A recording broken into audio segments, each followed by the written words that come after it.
So we out here.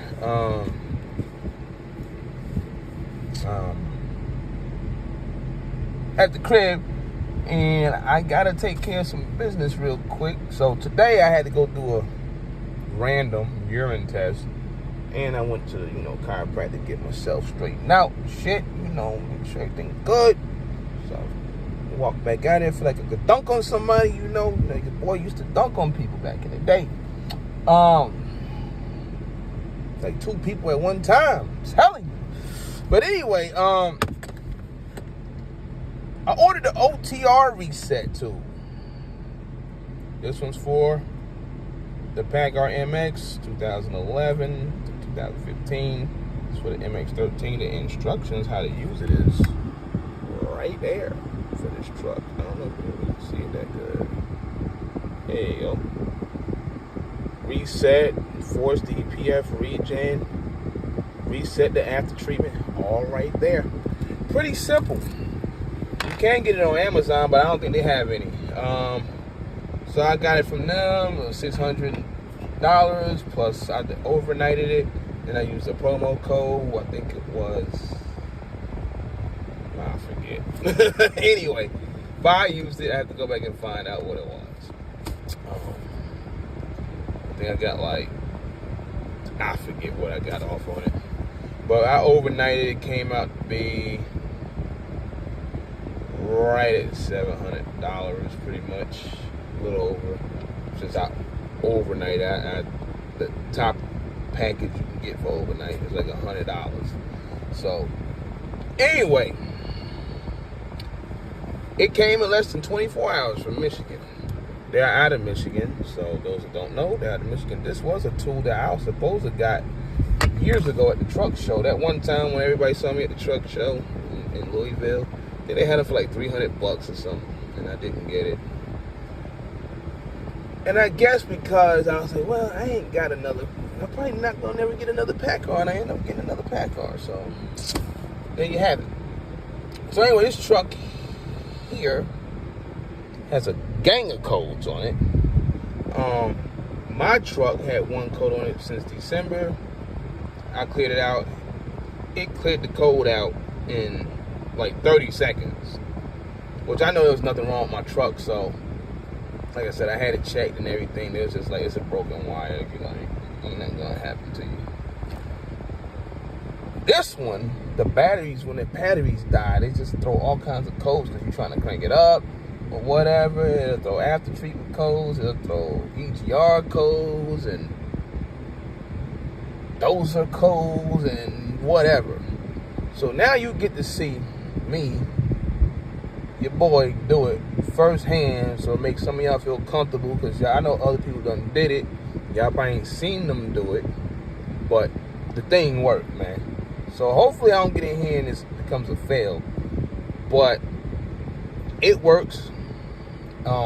Pretty simple instructions, plug and play. This comes separated, so really this purple tab, can I get it? So the purple tab, it has to be pulled out before you insert that. So you pull it out, you stick it in, and then what happens is it's already set, and then you push it in and it locks in. Pretty simple there. And then you got your 9-pin, and then you follow the instructions. So since I already know how to do it, let's go get it. I'm gonna go out here right now. Where the fuck keys at, man? This iPhone actually holds up pretty good. I don't like them though, because there's too much extra shit. It'd be a life-death situation, man. Your ass is screwed, man. What's the password to this? What's the password? You put a code. You need an app. You better know the password. You know what I mean? So, anyway, it's hot out here. Look at that trailer right there. Anyway, so we're gonna go in here and hopefully we're not dead, because I had somebody come out here and put an alternator on for me. So I tried it, but they messed up a little bit and then shut it completely off, so it wasn't working. So when I came out here, everything was dead. Reefer was dead. I had to disconnect, go up in there, We're gonna turn it on. See, she already charged. I let her run for about an hour last night on 0. So I know it gets down to 24 and I turned it off. So anyway, let's get up in here. Oh, we got full power today. All the lights are on. Let's see what the APU done did. Oh, still on standby. I think everything looking good. Always got some tools with me. Actually, my car over there, one of the tires were low. Use that. You ain't have to go to no gas station. Cool thing about that car is, you know, when you air it up, the turn signals flash on the side that's messed up. They'll flash and let you know you air it up. So, it's been here for a while. Wasn't interested in putting anybody in it. Didn't, a couple people wanted to buy it, but I didn't sell it. Because I already knew what I had and I knew what I'll be doing with it later.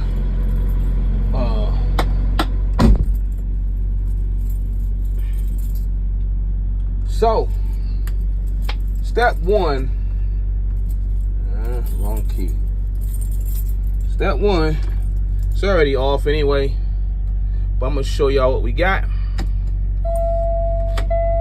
I may have to redo my AC, it might need to be charged up a little bit. So you see what we got here, right? It was worse because the batteries were dead. We had the def light flashing and all that. You crank it up, it doesn't idle past like 900 RPMs. So we're just making everything, you know, do what it do real quick, and then I'm gonna show y'all what we got going on. So Peterbilt. Look at all, it says nothing. 6 codes. Had 7. Coolant was low. So I had unplugged it, filled it back up, plugged it back in. But 6 codes. There we go. I seen them. I read them on my computer at the house, and it tells you what's what and everything, how many times. So that's why I didn't need the extra part of the diagnostic part of it, the tool, because my thing pretty much tells me at home exactly what's going on with the tractor. Any tractor that is on our ELD. So what we're gonna do here is just, she cranks up like it's nothing. I mean, she was dead, man, but that APU doing what it do, so it keeps it charged. So let my reefer run for a little while I do this. This ain't even gonna take long, but I just want to show y'all what we got here. So I crank out, let it run for a couple of minutes. Right? Now watch this. Usually, you know, that wasn't there, right? Now the Peterbilt, you gotta do all that. Bump it up 1, bump it up 2, bump it up 3, 4, 5, 6, 7, 8, 9, 10. It's stuck. It don't want to go up any higher. So that's part of a problem. So we're gonna turn it off, and then we're gonna wait for this clock to do what it do. It's pretty simple, you know.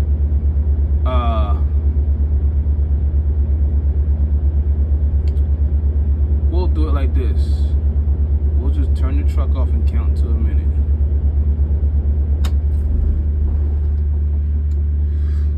So you gotta turn the truck off. It's hot as hell in here. Probably like 125, 130 in here. Count a minute, let it run down.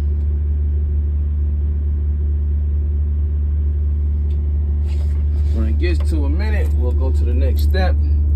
Make sure it's off. They say take the key out, but I don't understand why, but yeah. Take the key out.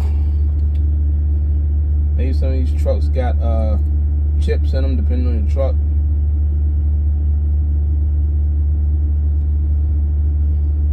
I know these trucks don't got chips in them, so. We got the plug-in down there. So we about to go ahead, that's a minute.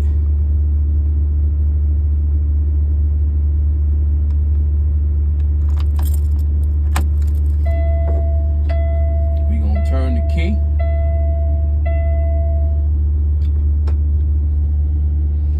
I'm just doing the reset part. We're gonna wait a minute again. We're gonna see how long it takes this truck to do it. I'm just resetting these codes, and then that's it. I might do a regen just to show you. So we got the before this thing do what it do. So I'll show you how everything's still. Now it says 5 codes. It's crazy, but whatever. It'll probably show 6 in a minute, but it's about to do what it do. We're gonna get it on in down here. Everything's connected. Let's go. Gotta make it fit. We got all that. We got that. Let's see what happens. Should do what it do. Don't do nothing else.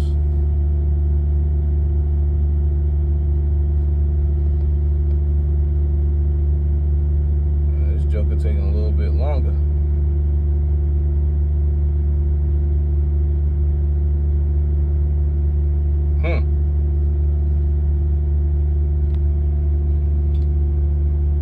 Better be all the way in. Oh shit. Oh shit. Uh-oh. This is why I shitted a brick yesterday. It might have not been all the way in. But yeah.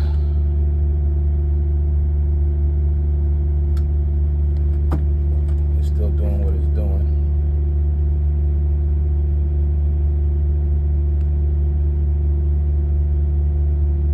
There it is. Look at that. Wow. Everything's gone. Wow. That literally, what, how many minutes did that take? It's all done. There you go. Now let's see. We're gonna turn the keys off. No more codes. Pretty simple. For those that, you know, want to know. We'll turn the keys on again. Like I said, this all happened because the batteries were dead. So I was kind of screwed right there. Now remember that, you know, I tried to idle it up. It wouldn't idle up, right? This will save you a record bill and everything, man. Especially when you get in the D-rate mode. There you go. Clear.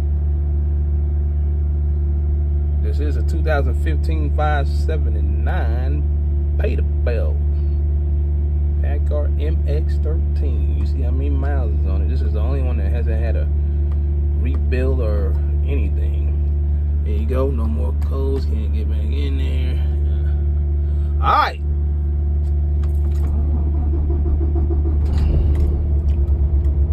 Woo. Let me get this AC on so you can get some little air in here. I might be kind of low on Freon, I think. Been sitting a while. It's good to come out here and crank your truck up once a week if you got somebody that can do it. If you're not around. So we're gonna hit that cruise. Turn that joker on. Remember, I couldn't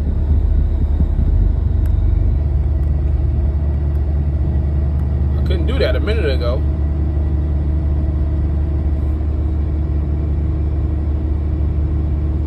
Now to make myself feel a little bit better, I will take this truck down the road and test drive it just to make sure, and then go from there. She's running good. It's my scale, air filter. Pretty good truck. It sucks that they don't really make them like this anymore. You have to order that fucker. So far, so good. And there you have it. That's how you reset your tractor. I'm pretty sure they all do the same thing, but this is how you do it on the Packard MX.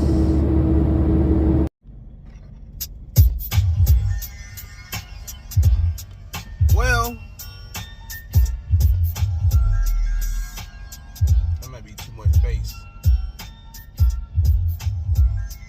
Anyway, we're back down here, part 2. We're gonna do the force regen. Again,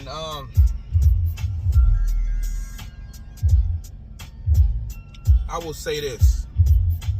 This thing will save you hundreds, if not thousands of dollars for unnecessary codes that come up in your truck. Now, if you do have a code and it is causing a problem, after you done reset it and everything, or whatever your diagnostics say, you better go to a shop.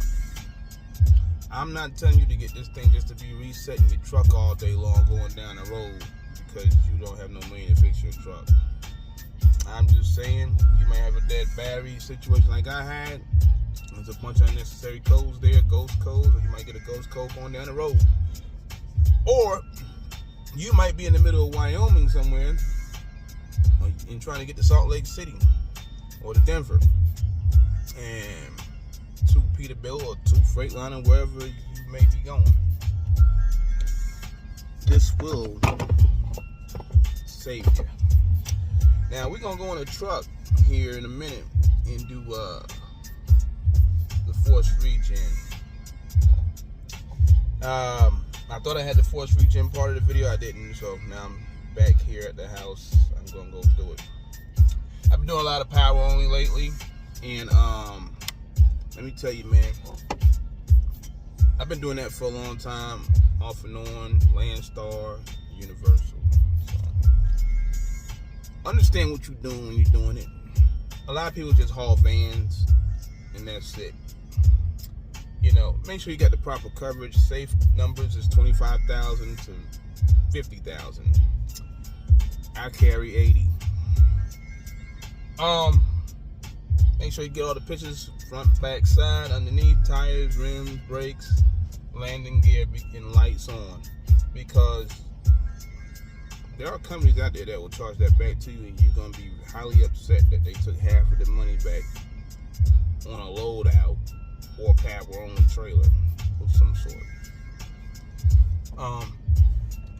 There are other things that to consider when you take one of these trailers. You know, these are my trailers, but the year of it.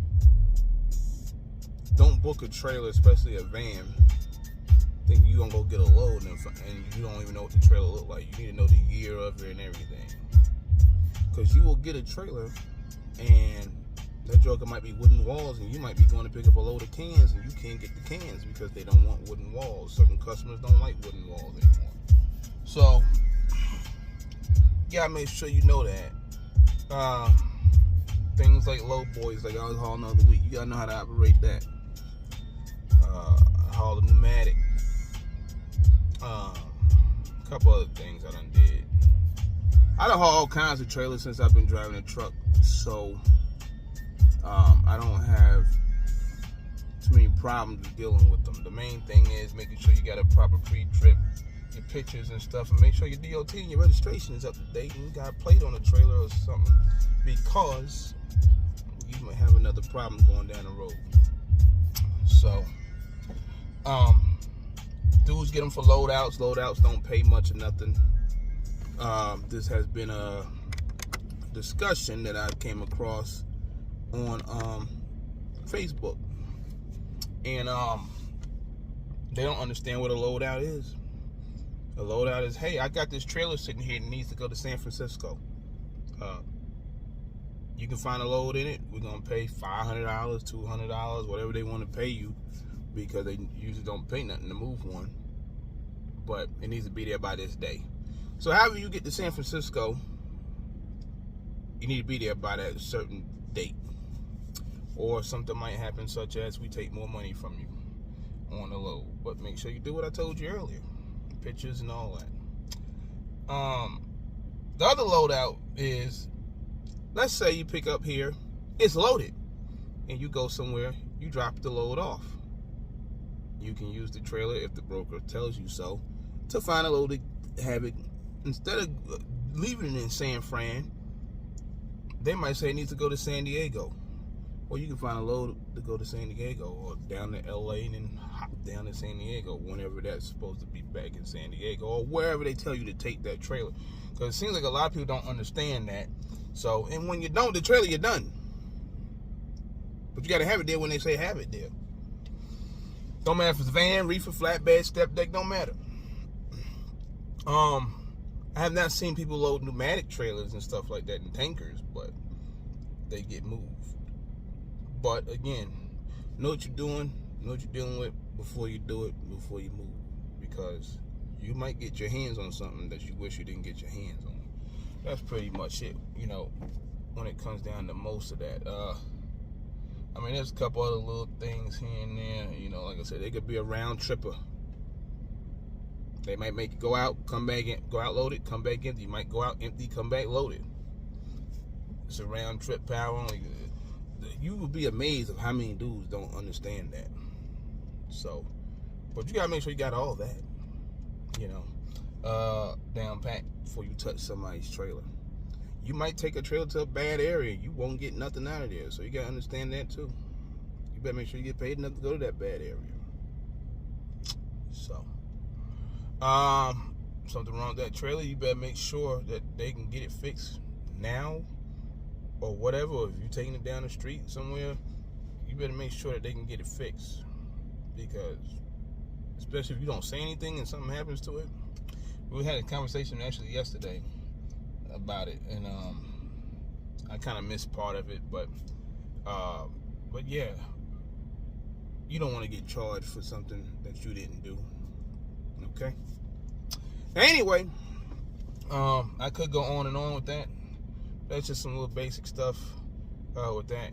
We're gonna try to keep this short as possible here, and I'm not gonna run this full regen. I do know it takes about 45 minutes to do, but I'm gonna just show you what it does, you know, in the beginning stages to get it going. So we'll be right back. Well, today we're back, and guess what? We get to do both today, because again, it sat and it was dead again because I got people that can't come down here and crank it. So whatever. That's what happens when you got a truck or multiple trucks. There's a little red sitting over there on the side, and old boy with the other trailer. Oh, you can't see him. He's on the other side there. But when you got multiple units and you try to bind units, you gotta have somewhere to park them. And then you gotta come out here and crank them up, make sure they're good, make sure the brakes don't get stuck and things like that. Move it around a little bit.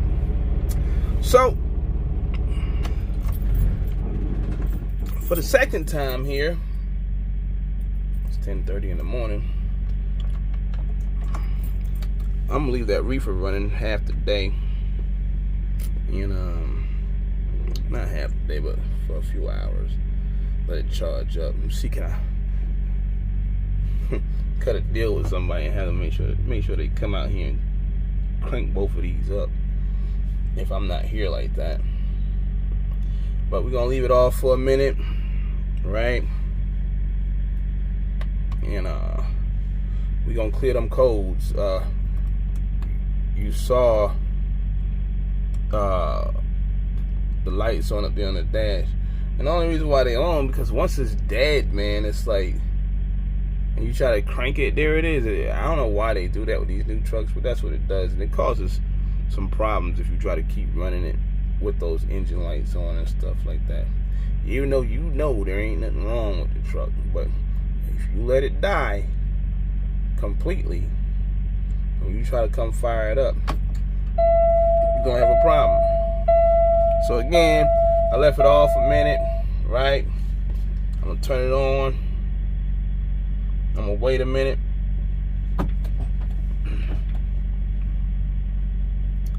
I'm gonna connect the tool, and then I'm gonna let it just clear those codes. I don't even know how many codes it is in here today, but it's probably the same codes, because the last time I took the truck, I drove it around for a little bit and I didn't get any codes, you know.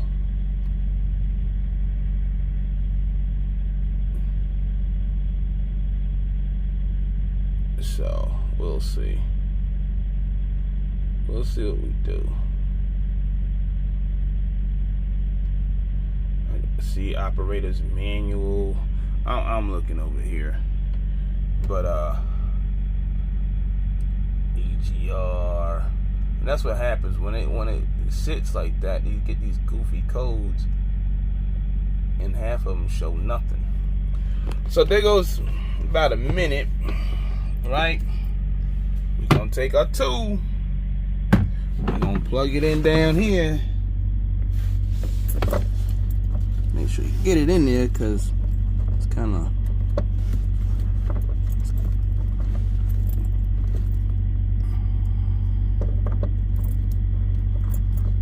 one way or the other to get in there. You gotta play around with it. There you go. It's plugged in. We sit. Let it do its thing for a minute.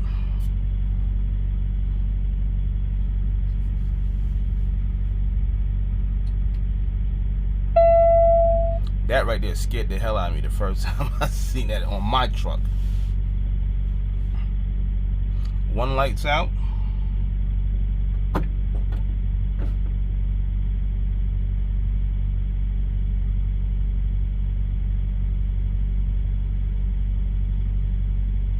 This is just to reset fault codes.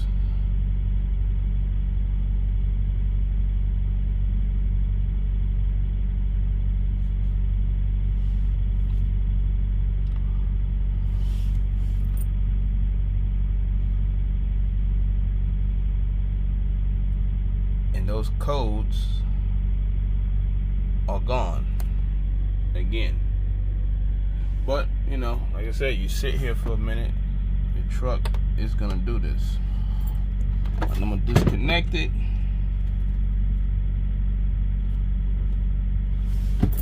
Turn it off.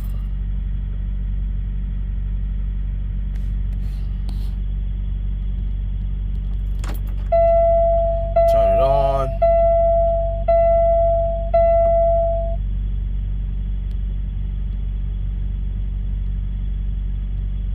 This tool itself, depending on how you get the shipping done, it's around $700, $650, $700. I forget how. I think it costs $650 for the tool, but if you want it overnight, it's like $100, so it's like $750. And if you use one of them promo codes or whatever, you'll get the price knocked down. So just ask them for a promo code, they'll give it to you. Crank her up. There you go.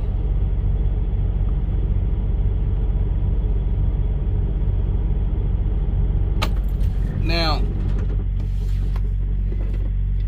the after treatment is pretty much the same way, but after you connect the tool, you gotta wait about 3 minutes. We're gonna go into force regen, because we're gonna skip over the after treatment reset, because it's the same way as the clearing the fault codes. But we're gonna do force regen, and then we're gonna get out of here. So it's off for a minute.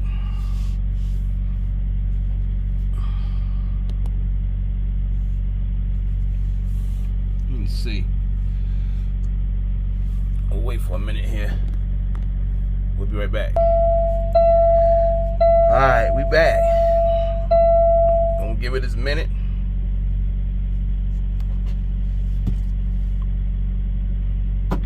These instructions are like right here. I don't know if y'all can really see that. Let's see what we can do with that.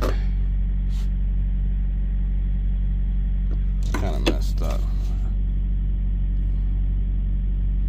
So I don't know what it's like on a DD15 Cummins and things like that. I heard International doesn't have one. Not yet. But that's what it looks like. So same process here. Turn the key, you know,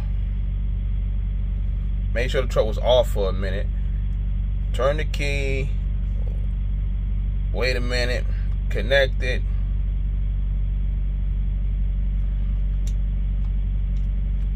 I'm explaining the wrong part to you. Anyway, turn the key, make sure the truck is on. Excuse me. Make sure the truck is on. Make sure it's running. This is the Force Regen. I was thinking of the after treatment part. Like I said, the after treatment part is pretty much the same way as the fault code clearing. The only difference is it's 3 minutes. So here we go. Truck is running. Parking brake is set. Your DPF switch is set. Make sure your truck is in neutral, automatic, manual. Connect that tool and let it do what it do.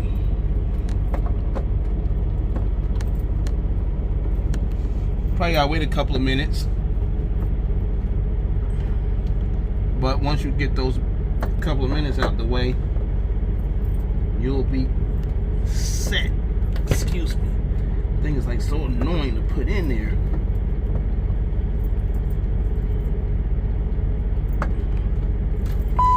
It's in. I shouldn't even have the cruise on, but whatever.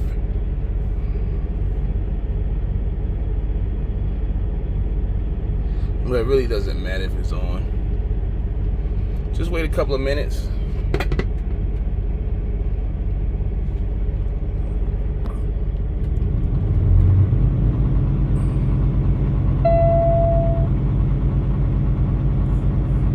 And there. You run it, let it do what it do, let the cycle complete, and it'll shut itself down. This one, the last time I did it, took 45 minutes.